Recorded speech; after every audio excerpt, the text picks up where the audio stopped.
Ratusan warga Desa Labulia rela berdesak-desakan menerima bantuan langsung tunai.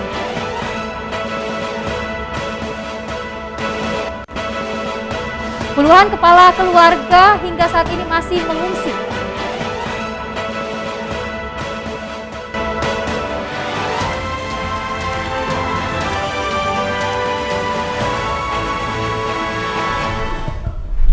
Assalamualaikum, salam jumpa pemirsa iNews NTB kembali menjumpai Anda hari ini. Beragam informasi yang terjadi di Nusa Tenggara Barat akan kami hadirkan untuk Anda bersama saya Rida Patiro. Inilah iNews NTB selengkapnya.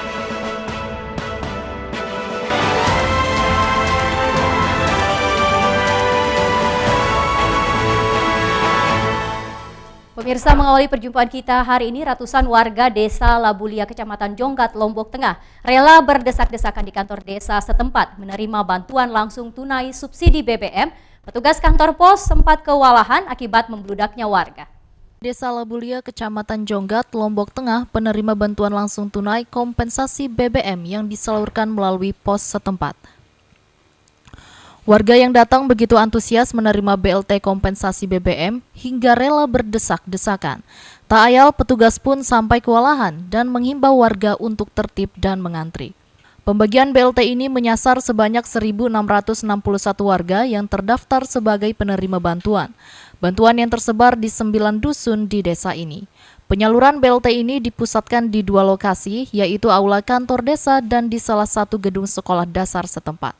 Masing-masing warga menerima uang sebesar Rp500.000 dengan rincian Rp300.000 untuk BLT BBM 2 bulan dan Rp200.000 bantuan pemerintah. Saat ini yang dibagikan sebanyak 1.661 KPM, di mana 1.661 KPM ini untuk BLT BBM itu 2 bulan sebanyak 300 dan BPNT itu 1 bulan, sehingga berjumlah Rp500.000. Pembagian BLT kompensasi BBM ini disambut antusias warga dan warga mengaku akan digunakan untuk membeli kebutuhan pokok sehari-hari. Alhamdulillah, kalau cukup tidak cukup itu tergantung kita.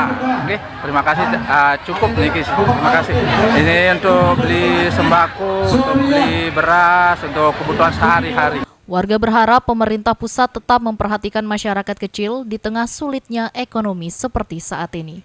Dari Lombok Tengah, Emma Widiawati, iNews melaporkan.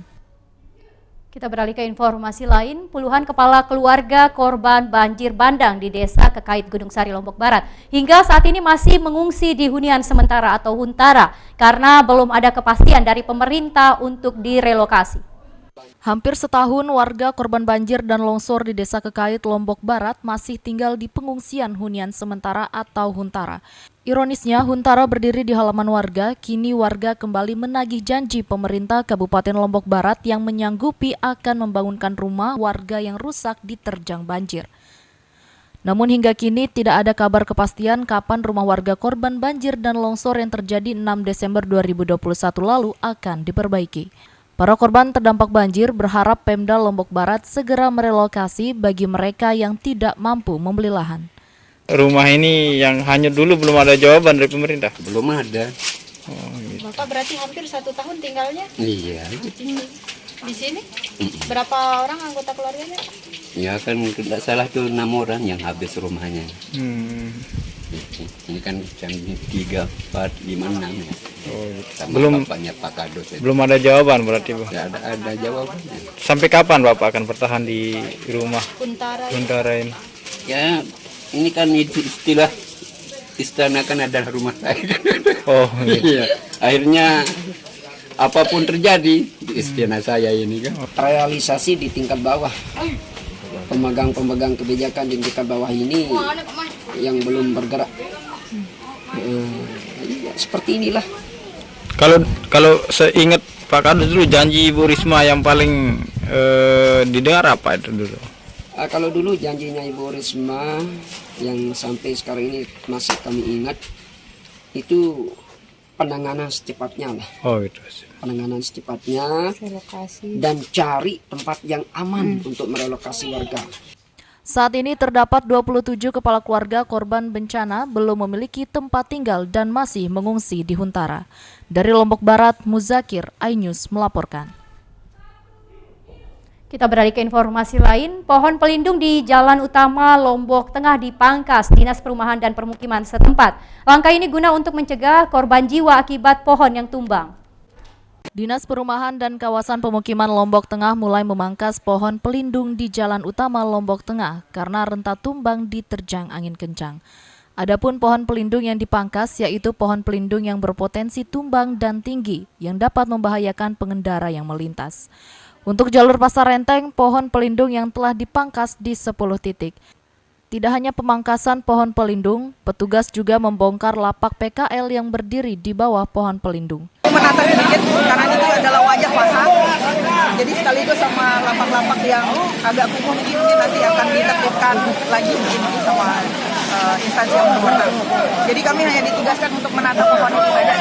Selebihnya mungkin masalah lapak dan lain sebagainya mungkin ke instansi yang berwenang aja. Ini semata-mata untuk antisipasi bencana. Iya, kan antisipasi karena sekarang sudah masuk musim penghujan dan angin, termasuk yang di depan ini. Jadi tidak cuma ini saja yang kita rapikan, termasuk yang di depan Yamaha ini. Nanti juga kita akan beralih ke arah ini. Tak hanya itu, selain penataan dilakukan untuk mengantisipasi pohon tumbang, penataan khusus di depan Pasar Renteng juga dilakukan agar wajah pasar dapat terlihat. Lantaran selama ini wajah pasar tertutup oleh pohon dan lapak pedagang. Dari Lombok Tengah, Emma Widiawati, iNews melaporkan. Pemirsa, usai jeda pariwara berikut kami akan kembali hadir dengan beragam informasi lain. Tetap bergabung bersama kami.